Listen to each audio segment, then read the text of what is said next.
One of the other names for these air source heat pumps is a ductless mini split because it's split. It's got a part inside and a part outside. The Pioneer Valley Habitat usually does ductless. There's no ducts. Every heat pump can be an air conditioner.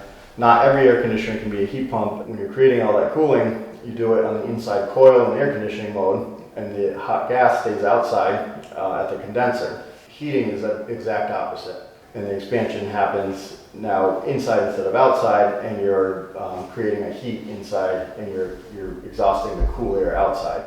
The bonus with heat pumps is that they can cool the house just as easily as they can heat it. A no-cost benefit. And in the case of cooling, instead of sucking the heat from the outside air and putting it inside, you can reverse the process and you can take the heat from inside and put it out. And now we're talking something that's exactly like a refrigerator.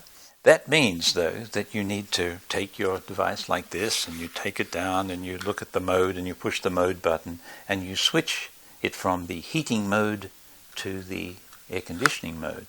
You would decide at some point in May or something like that to make this change, and you would shift the system from heating mode to cooling mode.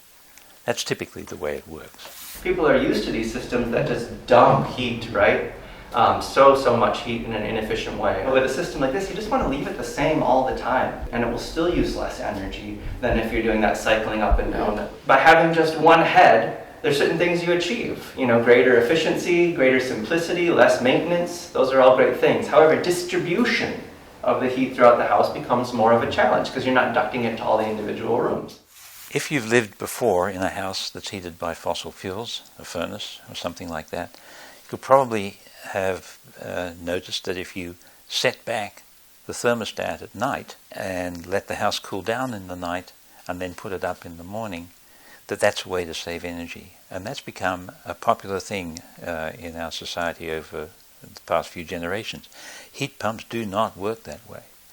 You do not save energy by setting back a heat pump, and it's not necessary. We build these houses tight and with high levels of thermal insulation to reduce the heat loads. Heat pumps depend on maintaining a status quo. So you set the thermostat for comfort and leave it that way. And the only reason to set it back to a lower temperature is if you're leaving the house for an extended period, like a week or more.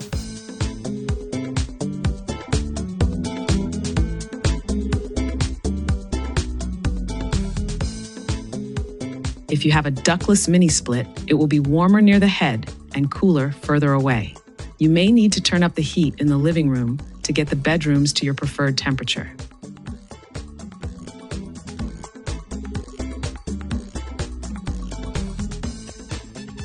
It's simple. This pulls up, no tools or anything. It just pulls up. You'll hear a little clicking noise as it pulls up. These pop right out. There's two of them. That one is identical to this one. Both of them have these little optional filters in them as well. These don't do anything to protect the unit. There's another one in here. It's called a titanium filter. It's a small blue one. Pops out the same exact way. These don't normally need to be cleaned. They can be replaced. You can find them online pretty easily. And I would imagine it wears out pretty quickly. But either way, you don't need to wash these because they are on the inside of the filter. They should not get dirty. And you can replace them absolutely if you want to, and I think that's up to every user how they want to do that. The best way to clean these is under a sink. So if you're looking at these, the dust comes in that way, which means it gets stuck here, which means you want to wash it out this way. So hold it under the sink, wash it out as much as you can. Garden hose is fine too. And then I usually do both sides anyway, and then I wipe them dry. You can use a vacuum too. It certainly works if there's a lot of heavy dust on it, but the vacuum doesn't quite clean as well as water does.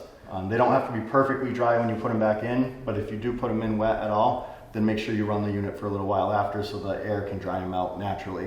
I wouldn't want it to be wet and sitting in there in a unit that's not running for a long time. The manufacturer suggests every 2 weeks. If they're running 24/7, you have dogs in the house, you have all kinds of dust going on, maybe every 2 weeks is necessary. 2 weeks is assuming high fan speed, 24/7 running, worst case scenario. I recommend checking them probably at first every 2 weeks just to make sure. That way I'm not going against what the manufacturer recommends, but certainly real life experience every 2 months in my house has been fine. If you can see dust, clean them. If you can't really see, if they still look perfectly blue throughout and you can't really tell there's dust on them, I think they're just fine. Put it right in your calendar, that way you don't forget. It is pretty important. Could save a service call, it could save the equipment longevity, and it's certainly going to make the unit more efficient. And put them back in, it just slides right in, no tools, clicks in, and that's it. This unit panel comes down, you can hear it pop in place, and that's it. Yeah, so the homeowners in general, they have to clean the filters in these indoor heads on a regular basis. They have to make sure there aren't 5 feet of snow burying the outside condenser. Right. But they're elevated off the ground, so hopefully that won't be a problem. But otherwise, just they need to schedule an annual maintenance visit with HVAC technicians, make sure everything's clean, and make sure there aren't any signs of damage or anything. Since everything's electric, it's from your water heating to the lights on to the heat and all of those things to say, all right, you know, maybe we're going to use a little more energy this year because it's extra cold, or we have lots of heat waves and you air condition a lot in the summer. There's these balance between money and comfort that the homeowners have to make choices on throughout the year. Each year is different weather-wise. Each homeowner has different needs for how they live in their house. Some people go to work and leave their house all day. Some people are home all day, and that uses more energy. So behavior, your decision of how you want to live in your house, is going to make a big difference. You can decide to have lights on all over the place all the time or not.